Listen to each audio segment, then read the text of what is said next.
One is the National Sports Day, and another is the మాతృభాష దినోత్సవం, తెలుగు మాతృభాష దినోత్సవం. ఈ రెండు important events. So national sports day అనేది మొత్తం ఎంటైర్ భారతదేశంలో ఉన్నటువంటి ముఖ్యంగా విద్యార్థులు, క్రీడాకారులు వీళ్ళందరూ జరుపుకునేటువంటి. ఓకేనా?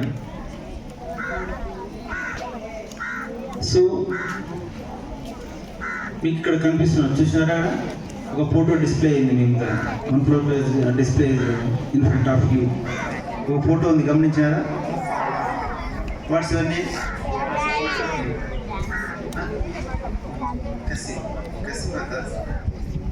Who is he?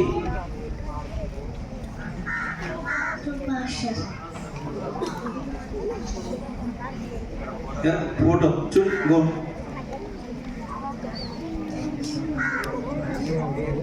ఎవరమైనా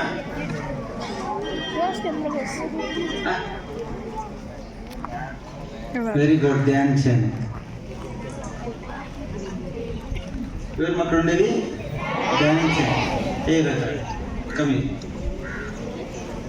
చూడు. ఏం పేరు ఆయన పేరు? ధ్యాన్ చంద్. ఏం చేసినాడు ఆయన? గేమ్. ఏం గేమ్?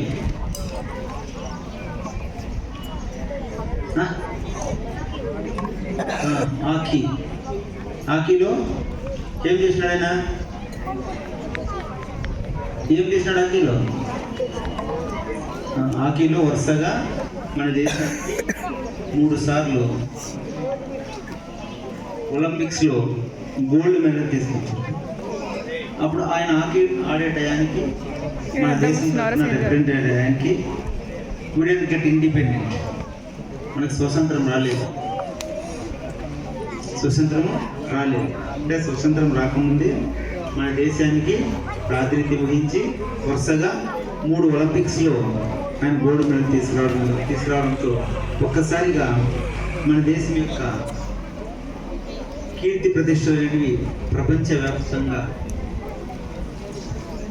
భారతీయుల్లో ఉన్నటువంటి క్రీడా స్ఫూర్తి అనేది ప్రపంచానికి తెలియజేశాడు. అలాంటి గొప్ప వ్యక్తి స్మరించుకుంటూ ప్రతి సంవత్సరం కూడా నేషనల్ స్పోర్ట్స్ డే అనేది దేశవ్యాప్తంగా చేస్తుంది. ఎందుకంటే ఆయన యొక్క సేవని, ముఖ్యంగా యువత, ఆయన క్రీడల్లో చేసినటువంటి సేవని ముఖ్యంగా యువతలో, విద్యార్థుల్లో కూడా ఒక స్ఫూర్తి నింపేలా ఉండాలి. ఎందుకంటే మనకి ఆటల ద్వారా, క్రీడల ద్వారా, పాటల ద్వారా మనకి శారీరకంగా అంటే ఫిజికల్ అండ్ మెంటల్ 2 ఫిట్నెస్ వస్తాయి. మనం physically and mentally, when we get the physical and mental fitness, then we can do anything. నీకు ఫిజికల్ అండ్ మెంటల్. మనకు ఫస్ట్ మెడల్ తీసుకొచ్చిన అమ్మాయి పేరు మను బాకర్. అంటే 10 మీటర్స్ ఎయిర్ పిస్టల్లో అమ్మాయికి మెడల్ వచ్చింది. ఒక్కసారిగా అమ్మాయి పేరు మనకు తెలియదు, ఒక్కసారిగా మనకు పేరు తెలియదు. ఈరోజు మొత్తం అంతా తెలిసింది. అంటే క్రీడ కూడా, ఆట కూడా ఒక్కసారిగా మనల్ని బ్రాట్ ఇంటు ద లైట్, విలువలోకి తీసుకొస్తుంది. సో కాబట్టి విద్యార్థిగా మీరు రెండింటినీ సమన్వయం చేసుకుని వెళ్తే ఖచ్చితంగా మీరు అద్భుతమైనటువంటి ఫలితాలు సాధించడానికి, అంటే if you want to get wonderful result, మీకు మంచి రిజల్ట్ రావాలంటే మీ దగ్గర ఏదో ఒక ఆట నేర్చుకొని ఉండాలి, ఏదో ఒక ఆట మీకు తెలిసి ఉండాలి. అదే ఎప్పుడైతే మీరు ఆడగలిగినారో మంచిగా మీకు మెంటల్ ఫ్రెష్నెస్ కూడా వస్తుంది. ఎప్పుడైతే నీకు ఫ్రెష్నెస్ వస్తుందో నువ్వు ఖచ్చితంగా దేనైనా సాధించగలవు. అదే ఉంది. సో కాబట్టి మన పాఠశాలలో నెక్స్ట్ రాబోయేటువంటి నెక్స్ట్ మంత్ సెప్టెంబర్లో జరిగేటువంటి గ్రీక్స్ మండల స్థాయి, జిల్లా స్థాయి ఉంటాయి, రాష్ట్ర స్థాయి ఉంటాయి. ఇలా జరిగేటువంటి అన్నింటిలో పాల్గొనాలి మీరు కూడా. ఎందుకంటే ఇక్కడ వచ్చేటువంటి సర్టిఫికేట్ అనేది మీకు పనికి వస్తుంది. లాస్ట్ ఇయర్ మనకు అందరికీ తెలుసు, మిస్టర్ భరత్ ఎం భరత్ నౌ ఈ studying 10th class,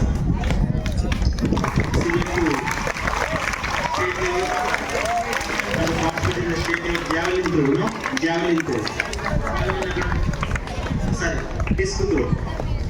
so disc ఇక్కడే ఉంది కదా, డిస్క్ త్రోలో అతను మనకి 6th ప్లేస్లో ఆగడం జరిగింది.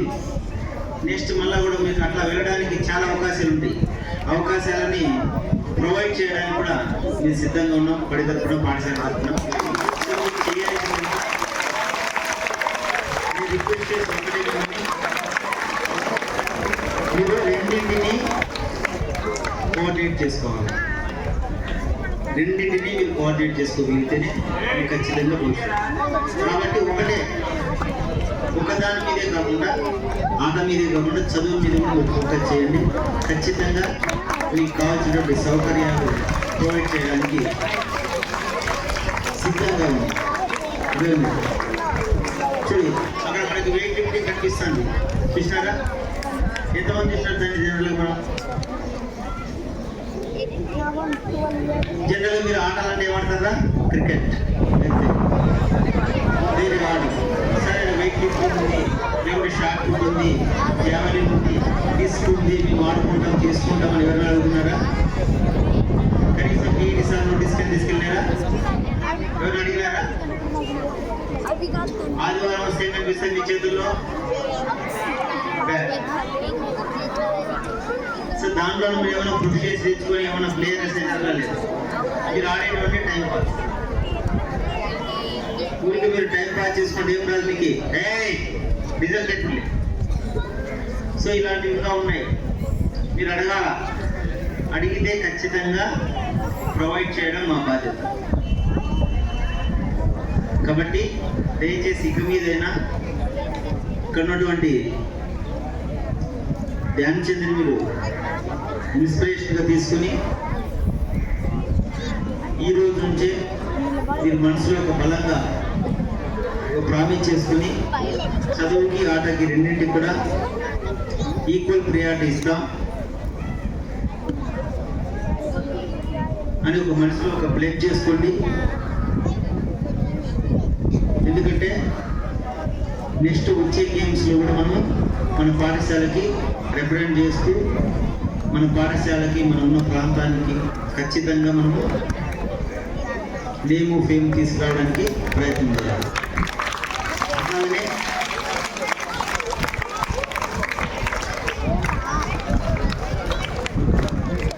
వీళ్ళందరికీ టైం టేబుల్లో కూడా ఒక పీరియడ్ అలాట్ అవుతుంది.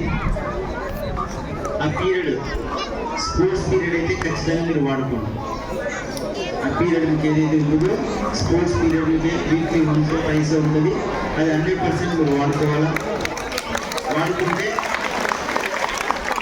మీరు రెండింటికి ప్రియారిటీ ఇచ్చబోతున్నారు. ఎందుకంటే ఉన్నటువంటి రాష్ట్ర కేంద్ర ప్రభుత్వాలు కూడా ఆటలకి ఎంతో ప్రాధాన్యత ఇస్తున్నాయి.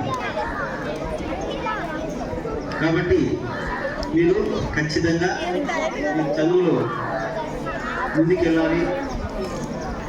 మీరు ఒక విధమైనటువంటి ఆత్మవిశ్వాసాన్ని మీరు ఏర్పాటు చేసుకోవాలంటే మనం గమనిస్తుంటాం. ఆటల్లో ముఖ్యంగా ఒకటి గమనించవచ్చు మనం.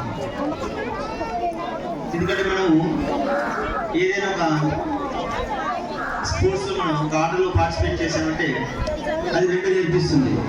దాంట్లో విన్నర్ ఉంటారు, లూజర్ ఉంటారు. విన్నర్ ఉంటారు, లూజర్ ఉంటారు. అంటే ఓడేవాడు ఉంటాడు, గెలిచేవాడు ఉంటాడు. ఓడేవాడు గెలిచేవాడు ఇద్దరు ఉంటాడు. సో ఓడిన వాడు ఏం తెలుసుకోవాలా, వాడు ఎలా విన్ అయ్యాడు. సో నెక్స్ట్ టైం మనం ఎలా ముందుకెళ్ళాలా. నువ్వు ఓటమిని కూడా నీకు తట్టుకునే శక్తి ఆట నేర్పిస్తుంది. మనం చాలా మంది పిల్లల్ని గమనిస్తున్నాం, చిన్న చిన్న వాటికి హర్ట్ అవ్వడం, బంక్ అవ్వడం, ఒక ఎక్స్ట్రీమ్ స్టెప్స్ తీసుకుంటుంటారు. కానీ ఆట వల్ల కష్టం నష్టం రెండు తెలుస్తాయి. కష్టం నష్టం రెండు తెలుస్తాయి. కాబట్టి ఆటలో మనం ముఖ్యంగా నేర్చుకునేది ఓడిపోయినా కూడా బాధపడకూడదు, ఓటం నుంచే మనం విజయాన్ని తీసుకోవాలి. కాబట్టి ప్రతి విద్యార్థి కూడా మన పాఠశాలలో ఎలాంటి పోటీలు జరిగినా, ఆటల పోటీలు జరిగినా, లేకుంటే ఎలాంటి కాంపిటీషన్ జరిగినా, ఏ ప్రోగ్రామ్ జరిగినా అందరూ కూడా పాల్గొనడానికి ప్రయత్నం చేయాలి. ఓకేనా? Okay, thank you.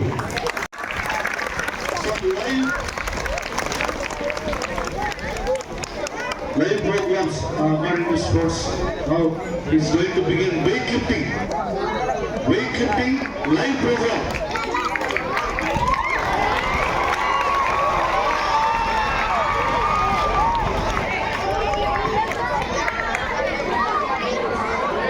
Yes, everybody keep silence. Respected our correspondent sir and HM sir, Krishna sir, and my dear teachers and my students. Everybody, I wish you a happy National Sports Day. Yes. ఒక చిన్న audio వినిపిస్తాను, ఒకసారి చూడండి, వినండి. ధ్యాన్ చంద్ గురించి తర్వాత మాట్లాడదాం. భారత జాతీయ క్రీడ హాకీ ప్రపంచ స్థాయి క్రీడగా మారిందంటే అది ధ్యాన్ చంద్ చలవి అనడంలో ఎలాంటి అతిశయోక్తి లేదు. హాకీలో భారత్కు చారిత్రాత్మక విజయాలు అందించడంతో పాటు ఎన్నో అరుదైన ఘనతలు సొంతం చేసుకున్నారు. ఒలింపిక్స్ పోటీల్లో హాకీలో భారతదేశానికి స్వర్ణ పతకాన్ని సాధించడంలో క్రీడా మాంత్రికుడు ధ్యాన్ చంద్ కీలక పాత్ర పోషించారు. మరి ఈ నేపథ్యంలో ధ్యాన్ చంద్ గురించి చాలా మందికి తెలియని కొన్ని విషయాలు ఇప్పుడు తెలుసుకుందాం. ధ్యాన్ చంద్ అలహాబాద్ లో 1905 ఆగస్టు 29న జన్మించారు. హై స్కూల్ చదువుతో తన విద్యకు ముగింపు పలికారు. కుటుంబాన్ని పోషించడం కోసం సైన్యంలో బ్రాహ్మణ్ రెజిమెంట్ లో సిపాయిగా చేరారు. ఎప్పుడు తీరిక దొరికినా హాకీ ఆడుతూ ఉండేవారు. ఆ రోజుల్లో హాకీ ఆటకు శిక్షణ ఇచ్చే సదుపాయాలు ఏమీ ఉండేవి కావు. ధ్యాన్ చంద్ స్వయం కృషితో హాకీ ఆట నేర్చుకున్నారు. ఈ నేపథ్యంలో ఇన్ఫంట్రీ రెజిమెంట్ లో ఆడే ధ్యాన్ చంద్ 1926లో న్యూజిలాండ్ కు వెళ్లే భారత జట్టుకు ఎంపిక చేశారు. హాలండ్ లో 1928లో జరిగిన ఒలింపిక్స్ పోటీల్లో భారతదేశం హాకీలో మొదటి స్వర్ణ పతకం గెలుచుకుంది. దొరకబడిన జట్టులో ధ్యాన్ చంద్ సభ్యుడిగా ఉన్నారు. కాగా హాలండ్ భారతదేశాల మధ్య ఆఖరి పోటీ జరిగే నాటికి ధ్యాన్ చంద్ తీవ్రమైన జ్వరంతో బాధపడుతున్నప్పటికీ దేశభక్తి కలిగిన సైనికుడు కావడంతో తన విధిలో అలసత్వం చూపించకుండా సింహంలాగా ముందుకు దూకి హాకీ ఆటలో తన అద్భుత నైపుణ్యాన్ని ప్రదర్శించారు. భారతదేశం 3 సినిమాతో విజయం సాధించడానికి ధ్యాన్ చంద్ కారకులయ్యారు. ఇందులో 2 గోల్స్ ధ్యాన్ చంద్ వేసినట్లు కావడం విశేషం. ఒక పోటీలో ధ్యాన్ చంద్ ఆటగాళ్లను చూసి ఆశ్చర్యపడి ఇతని హాకీ కళలో అయస్కాంతం ఉందని జర్మన్లు అనుమానపడి కళను విరక్కొట్టి చూసి పరీక్షించగా అందులో ఏమీ లేదని తేలింది. కానీ ధ్యాన్ చంద్ మరో కళతో యథావిధిగా తన ఆట తీరును కొనసాగించారు. ఎప్పటిలాగే అడ్డు ఆపు లేకుండా గోల్స్ చేశారు. దీన్ని బట్టి ధ్యాన్ చంద్ ఎంత గొప్ప హాకీ ఆటగాడో ప్రపంచ ప్రజలకు అర్థమైంది. చంద్రుడి వెలుతురులోనూ ఆయన ప్రాక్టీస్ చేసేవారు. అందుకే ఆయన్ను చంద్రుగా పిలిచేవారు. ధ్యాన్ చంద్కు చేపలు పట్టడం అంటే చాలా ఇష్టమట. చేపల కూడను తల్లి నుండి స్నేహితులకు వడ్డించేందుకు ఇష్టపడేవారు. ఓ మ్యాచ్ సందర్భంగా ధ్యాన్ చంద్ ప్రతిభలపై ఒక్క గోల్ కూడా చేయలేకపోయారు. గోల్ పోస్ట్ విషయంలో రిఫరీకి ఫిర్యాదు చేశారు. ఆ తర్వాత పరిశీలనలో గోల్ పోస్ట్ అంతర్జాతీయ ప్రమాణాలకు అనుగుణంగా లేదని తేలిందట. ఇక అలాగే 1932లో ఒలింపిక్స్ పోటీలు అమెరికాలోని లాస్ ఏంజల్స్ లో జరిగాయి. 2 ఆటలు ఆడగానే భారతదేశానికి స్వర్ణ పతకం లభించింది. జపాన్ లో జరిగిన మొదటి పోటీలో 11-1 తేడాతో భారత్ గెలిచింది.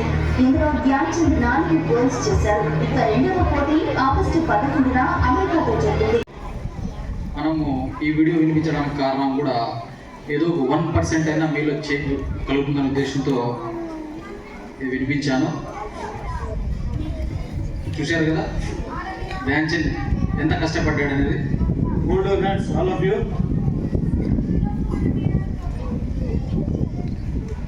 ఆ విధంగా మనం చేయలేకపోవచ్చు ఈ జనరేషన్లో. వాటిలో కొంతైనా కొంత చేస్తే మీ లైఫ్స్ కూడా చక్కగా ఉంటాయని వినిపించాను. అండర్స్టాండ్? 1928 నుంచి ఆమ్స్టర్డామ్ ఒలింపిక్స్, అక్కడ నుంచి 1936 బెర్లిన్ ఒలింపిక్స్, ఈ పీరియడ్ అంతా గోల్డ్ మెడల్స్ సాధించి మన ఇండియా పతాకాన్ని రెపరెపలాడించాడు ధ్యాన్ చంద్. అథ్లెటిక్స్ లో కూడా 100% ఈజ్ అ టూ స్టేజ్ ఇద్దరికి వెళ్తారు. ఎగ్జాక్ట్ వెయిట్ లిఫ్టింగ్ వెళ్తారు. యోగా 100% ఈజ్ 4 మెంబర్స్ స్టేట్స్ పంపించాలని నా ఆశ. ఓకే, ఇప్పుడు ఫస్ట్ వెయిట్ లిఫ్టర్ వచ్చేసి భరత్ జిల్లా అవకాశ్.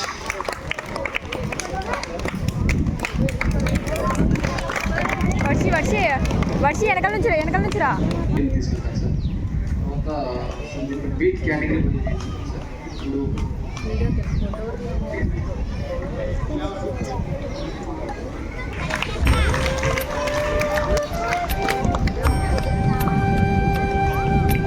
మూమెంట్స్ ఉంటాయి. దీంట్లో క్లీన్ అండ్ జర్క్, స్నాచ్ అంటే డైరెక్ట్ లిఫ్ట్ చేయడం, క్లీన్ అండ్ జర్క్ అంటే ఇక్కడ షోల్డర్ తీసుకుని జరిగించి లిఫ్ట్ చేయడం. అండర్స్టాండ్? సార్ అబ్జర్వ్ చేయడం. Nobody should stand. This is what it is weight.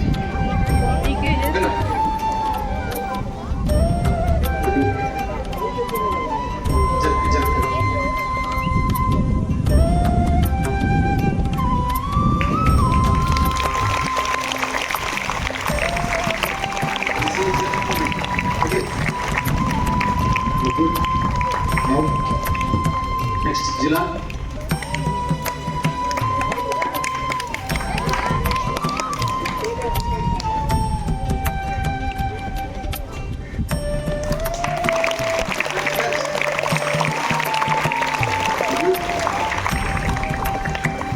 Next, Ashok.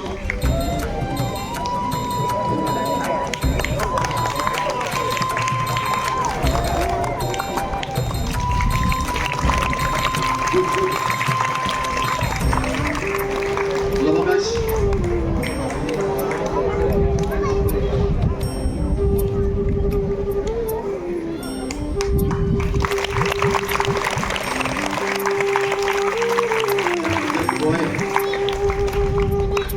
Okay, good. Sir, the 40 days completed. Just 16 days. Now total 55 days.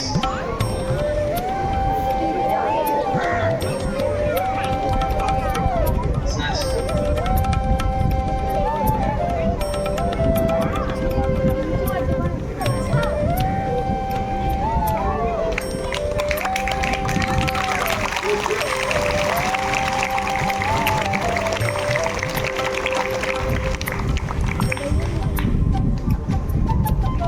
Next, Ashok.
Three members chance students sure అవకాశం 45 వరకు lift చేయగలరు sir ఇది 56 days 45 వరకు lift చేయగలరు మీకు అయితే 56 వరకు lift చేయగలరు సార్